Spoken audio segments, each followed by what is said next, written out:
Welcome friend. Last video में हमने ये देखा कि रेक्टिफिकेशन ऑफ एरर हम किस तरीके से करेक्ट करते हैं। अब जो चीज़ हमने थ्योरी पार्ट में पढ़ी थी उसी को हम क्वेश्चन के थ्रू इम्प्लीमेंट करते हुए उसको सॉल्व करेंगे कि कैसे रेक्टिफिकेशन एंट्री पास की जाती है और कैसे हम अपने ट्रायल बैलेंस में हुई गलतियों को या लेजर में हुई गलतियों को सुधारेंगे। हम अनसॉल्व क्वेश्चन ले रहे हैं टीएस गैरवाल का क्वेश्चन नंबर 17। अब इस क्वेश्चन में आप देखोगे तो सबसे पहला पॉइंट लिखा हुआ है कि purchase of ₹10,000 was omitted to the record. इसका मतलब क्या हुआ कि हम जब काउंटिंग कर रहे थे उस टाइम हमने क्या कर दिया, परचेज बुक से 10,000 की एंट्री को लिखना भूल गए। तो सबसे पहले हमने क्या कर दिया, हमारे इस केस में क्या हुआ, हम ओमिट एरर क्या, हमारे इसमें एरर क्या हुई, हम भूल गए। तो इसमें एरर एंट्री कुछ नहीं हुई। अब इसकी करेक्ट एंट्री क्या होगी, परचेज अकाउंट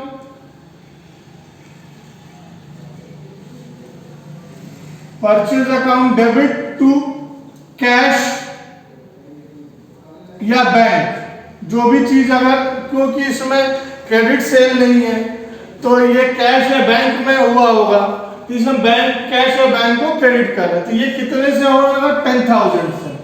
ये हमारी करेक्ट एंट्री पास होनी थी, जिसको हम सेम यही एंट्री रेक्टिफिकेशन कॉलम में पास करेंगे। Purchase account debit to cash oblique bank account credit 10,000। इसको करने के लिए हमने क्या किया था, 3 पार्ट में ब्रेक किया था। एक जो हमने बुक में गलतियां कर दी उसको बोलते हैं रॉन्ग एंट्री, और एक्चुअल करेक्ट एंट्री होनी क्या चाहिए थी उसको बोलते हैं करेक्ट एंट्री। और रॉन्ग और करेक्ट के कॉम्बिनेशन से हम क्या करेंगे, रेक्टिफाई करेंगे, जिससे हमारे books of account correct reflect करने लगे। ये था इसका पॉइंट, क्वेश्चन नंबर 17 का पहला पॉइंट। अब उसके बाद हम लेंगे दूसरा पॉइंट। दूसरा पॉइंट क्या है क्वेश्चन नंबर 17 का, purchase of office furniture 10,000 was recorded to purchase book. अब इस केस में क्या हुआ कि हमने ऑफिस फर्नीचर परचेज किया, और इस ऑफिस फर्नीचर क्या होता है, हमारा एसेट होता है। तो इसमें हमने क्या कर दिया, परचेज बुक को हिट कर दिया, मतलब हमने प्रिंसिपल एरर किया। जो कैपिटल नेचर की चीज थी उसको हमने रेवेन्यू नेचर में डाल दिया। तो उसको तो क्या गलती, इसमें रॉन्ग एंट्री के अंदर लिखेंगे purchase account debit to cash oblique bank 10,000, जबकि ये हमारी रॉन्ग एंट्री हुई बुक में। हमको करेक्ट एंट्री क्या करनी थी, office furniture account debit to cash oblique bank account credit 10,000। अब ये हमारी क्या हो गई, रॉन्ग एंट्री हुई, और ये हमारी करेक्ट एंट्री। अब रॉन्ग और करेक्ट एंट्री हमको अल्टीमेटली क्या है, ऑफिस फर्नीचर को डेबिट करना था, और हमने क्या, परचेज को डेबिट कर दिया। तो इसको करेक्ट करने के लिए हमको परचेज को रिवर्स करना पड़ेगा और ऑफिस फर्नीचर को डेबिट करना पड़ेगा। तो हमारी रेक्टिफिकेशन एंट्री होगी office furniture account debit amount 10,000, और जो परचेज हमने डेबिट करके रखा था उसको रिवर्स करेंगे, तो परचेज को क्या यहाँ क्रेडिट करेंगे, अकाउंट क्रेडिट 10,000। इस तरीके से हमारा क्या हो जाएगा, ये परचेज और ये परचेज कैंसिल हो जाएगा, और ऑफिस फर्नीचर हमारा स्टैंड हो जाएगा इसके थ्रू। और क्योंकि क्रेडिट में हमारा कैश एंड बैंक ही जाने थे तो इस पर कोई इफेक्ट नहीं आया। तो इस तरीके से हमारी ये गलती हमने सुधार ली। ठीक है, इसके बाद हमारा थर्ड पॉइंट है क्वेश्चन नंबर 17 का। इसमें दिया है ऑफिस रेंट हमको 15,000 डेबिट कर दिया, पर्सनल अकाउंट ऑफ लैंडलॉर्ड। हमने जो ऑफिस रेंट पे किया तो हम उसको क्या कर दिए, लैंडलॉर्ड के अकाउंट में डेबिट कर दिया। तो जबकि हमारी सही एंट्री क्या होगी, हमारा रेंट क्या है, एक्सपेंस है, ठीक है। तो हमने क्या कर दिया, लैंडलॉर्ड अकाउंट, गलत क्या किया, landlord account debit to cash oblique bank amounting to ₹15,000।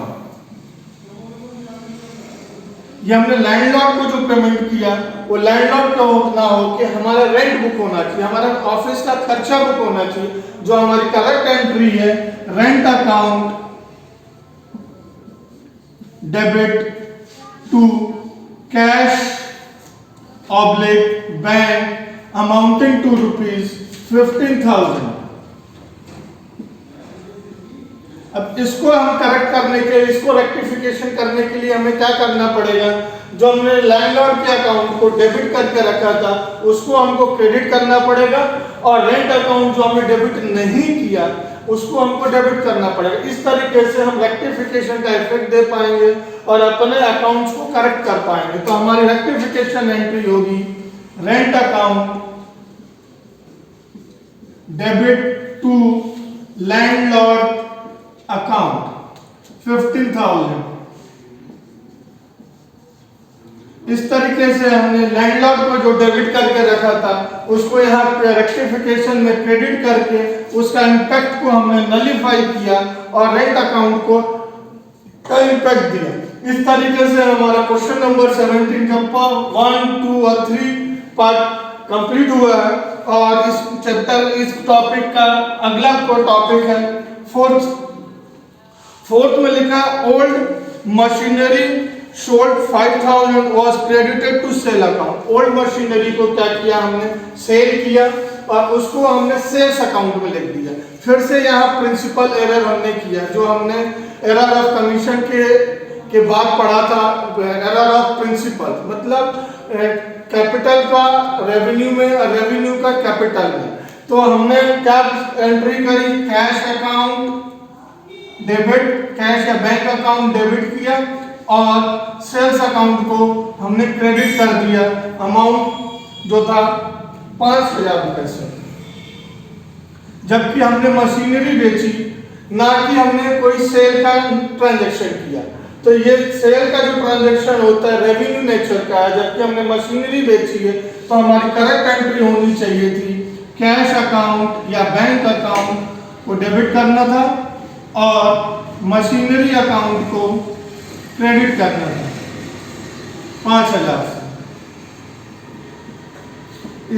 अब इस गलती को सुधारने के लिए हमें क्या करना पड़ेगा, सेल्स जो अननेसेसरी का क्रेडिट, सेल्स का एंट्री आ चुकी है तो इसको हमको सेल्स को रिवर्स करना पड़ेगा और मशीनरी को हमको क्रेडिट करना पड़ेगा। तो रेक्टिफिकेशन एंट्री होगी सेल्स अकाउंट डेबिट बाय 5,000 और to machinery account credit to 5,000। इस तरीके से जो हमारी रॉन्ग एंट्री का इफेक्ट था सेल्स का, रेक्टिफिकेशन एंट्री पास करते साथ ही उसका इम्पैक्ट खत्म हो गया और सही इम्पैक्ट मशीनरी के क्रेडिट में चला गया। अब इस टॉपिक का आखिरी पॉइंट, इस क्वेश्चन का आखिरी पॉइंट है bills of ₹800 received from Mukesh on repair of machinery entered into the purchase book 700। हमने क्या किया, मुकेश से हमने पैसा रिसीव किया क्या, रिपेयर के, मशीनरी के रिपेयर के लिए, और उसको हमने परचेज बुक में डाल दिया। तो यहाँ फिर हमने, यहाँ हमारा नेचर प्रिंसिपल ऑफ एरर नहीं था, प्रिंसिपल ऑफ कमीशन था, प्रिंसिपल ऑफ कमीशन था। और वो भी कमीशन में क्या हुआ, हमने रॉन्ग अमाउंट रॉन्ग लेजर में पोस्ट कर दिया, ठीक है। तो क्या पहली गलती हमने क्या कर दी, हमको 8,000 की जगह हमने 7,000 एंट्री कर दी, वो भी परचेज अकाउंट में। तो परचेज अकाउंट हमने क्या कर दिया, डेबिट कर दिया 800 से टू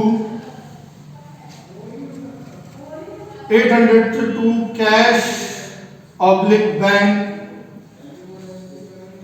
नहीं इसको हमने 800 से ना करके 700 से किया, सॉरी हमने गलत बोला, 700 से इसको किया, जबकि हमको एक्चुअल करेक्ट एंट्री करनी थी रिपेयर अकाउंट डेबिट 800 से और कैश ऑब्लिक बैंक 800 से। अब इसकी करेक्ट एंट्री करने के लिए क्या करना पड़ेगा, हमने जो परचेज को डेबिट कर दिया था, परचेज को क्रेडिट करना पड़ेगा। परचेज हमारा डेबिट हुआ था 700 से, तो परचेज को क्रेडिट करेंगे 700 से। और हमें रिपेयर में क्या करना था, रिपेयर हमारा 800 से जाना था, तो हमको रिपेयर